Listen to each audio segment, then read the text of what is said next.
اعوذ باللہ من الشیطان الرجیم، بسم اللہ الرحمن الرحیم۔ شروع اللہ تعالیٰ کے بابرکت اور پاک نام سے جو اپنے بندوں پر بہت ہی زیادہ اپنے حبیب پاک کے صدقے ہمیشہ سے ہم سب پر رحمت خاص فرمانے والے ہیں۔ گزشتہ سال حکیم بابا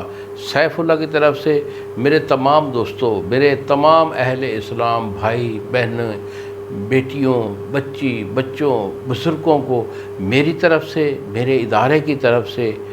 بہت جو ہے عید الاضحیٰ، جو بڑی عید آ رہی ہے، قربانی والی عید، سب کو مبارک ہو۔ اللہ تعالیٰ کی اور اس کے حضور صلی اللہ علیہ وآلہ وسلم کی بارگاہ میں میری دعا ہے کہ اللہ تعالیٰ جو ہے ہماری جو سب دوستوں کی جو قربانی ہے ان کو بھی قبول فرمائے، اور اس قربانی جو کہ حضرت ابراہیم علیہ السلام اور حضرت اسماعیل علیہ السلام کی قربانی ہے، جس کے توسل سے آپ جو ہے نا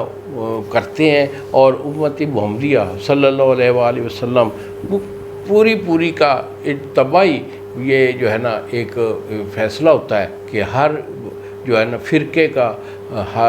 جو کہ اسلام سے تعلق رکھتا ہے وہ قربانی کا قائل ہے، کیونکہ یہ سنت ابراہیمی ہے، اس کو کرنا چاہیے۔ اور حضرت ابراہیم اور حضرت اسماعیل کے توسل سے حضور صلی اللہ علیہ وآلہ وسلم کے صدقے اللہ تعالیٰ اس بہت بڑی قربانی کو قبول فرمائے، اور ہمارے جو کبیرہ و صغیرہ جو گناہ ہیں ان سے بھی اللہ تعالیٰ اجتناب فرمائے، اور ہمیں اپنی بارگاہ میں، اپنے حبیب کی بارگاہ میں جو ہے ہماری اس عادت کو، یہ جو قربانی والی جو ایک کام ہے، اس کو وہ اللہ تعالیٰ قبول فرمائے۔ انہی الفاظ کے ساتھ اجازت دیجیے بابا جی کو، اگلی ویڈیو تک السلام علیکم ورحمۃ اللہ وبرکاتہ۔